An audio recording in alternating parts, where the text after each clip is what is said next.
হযরত ইমরানের স্ত্রী ছিলেন নিঃসন্তান।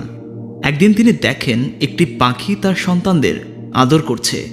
আবেগময় এই ঘটনাটি দেখে নিঃসন্তান নারীর অন্তরে সন্তান লাভের বাসনা জাগল। তিনি আল্লাহর কাছে দোয়া করলেন, আল্লাহ যেন তাকেও একই নিয়ামত দান করেন। আল্লাহ পাক তার স্বীয় রহমতে হযরত ইমরানের স্ত্রীর দোয়া কবুল করলেন এবং তিনি গর্ভবতী হলেন।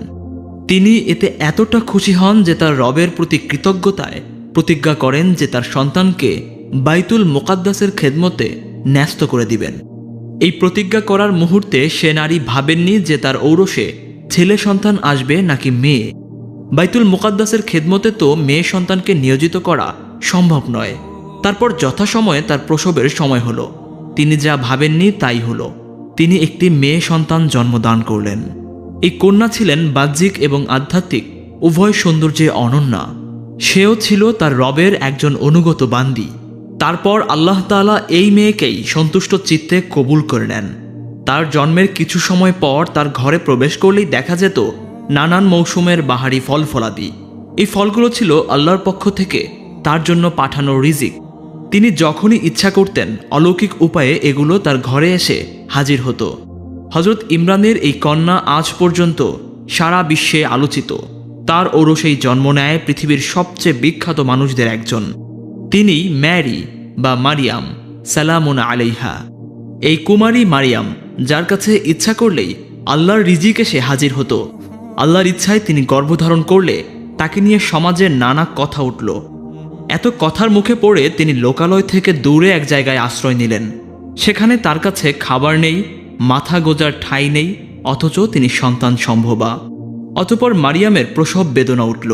জিব্রাইল আলাইহিস সালাম তাকে সান্ত্বনা দিলেন এবং বললেন পাশের খেজুর গাছের কাণ্ডে নাড়া দিতে, এতে গাছটি তার জন্য পাকা খেজুর দান করবে। এত কষ্টের মুহূর্তেও আল্লাহ কি চাইলেই তার জন্য পূর্বের মতো অলৌকিকভাবে রিজিকের ব্যবস্থা করতে পারতেন না?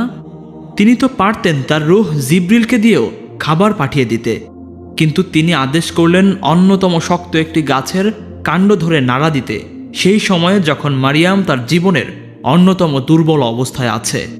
এখন পর্যন্ত শুনে কার মনে কি এসেছে জানি না। মনে হতে পারে আল্লাহ হয়তো বান্দার জন্য কষ্ট চান, সহজ চান না।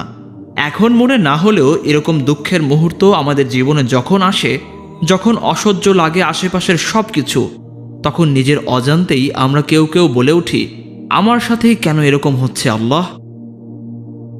মারিয়াম আলাইহিস সালামকে সেদিন অল্প কষ্টটুকু দিয়ে তার ছোট্ট একটি পরীক্ষা নিলেন আল্লাহ সুবহানাহু ওয়া তাআলা। তার এই গল্পটিকে জায়গা করে দিলেন পবিত্র কোরআনে। হাজার হাজার মানুষের দুঃখের মুহূর্তে সান্ত্বনা খোঁজার মাধ্যম করে দিলেন তিনি মারিয়াম আলাইহিস সালামকে। যতবার কেউ তার এই ধৈর্য আর তাকওয়ার গল্প শুনে মনে শান্তি পায়, মারিয়াম আলাইহিস সালামের আমলনামায় তখন কিছু সওয়াব যুক্ত হয়ে যায়। জান্নাতে তার মর্যাদা বাড়তে থাকে। আল্লাহ তাআলা তাকে জান্নাতি নারীদের মাঝে সর্বশ্রেষ্ঠ করেছেন। তার নামে নাজিল করেছেন একটি পূর্ণাঙ্গ সূরা। সেদিন ইমরানের স্ত্রী যদি মেয়ে হওয়ার দুঃখে কাতর অকৃতজ্ঞ হতেন, তবু মারিয়াম সালামুন আলাইহার মর্যাদা এতটুকু কি কমতো? আর মারিয়াম আলাইহিস সালাম যদি তার কষ্টে দুঃখে আল্লাহর অবাধ্যতা করতেন, তবু কি তার ঔরসে ঈসা নবীর জন্ম হতো না?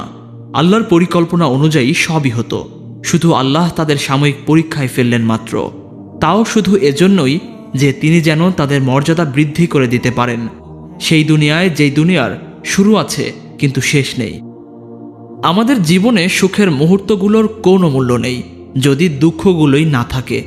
দুঃখ কষ্টের মুহূর্তগুলোতে হতাশ হয়ে আমরা শয়তানকেই সাহায্য করি, অথচ কোরআনকে আল্লাহ তাআলা বান্দার জন্য পথ প্রদর্শনকারী বানিয়েছেন, অন্তরের শিফা বানিয়েছেন।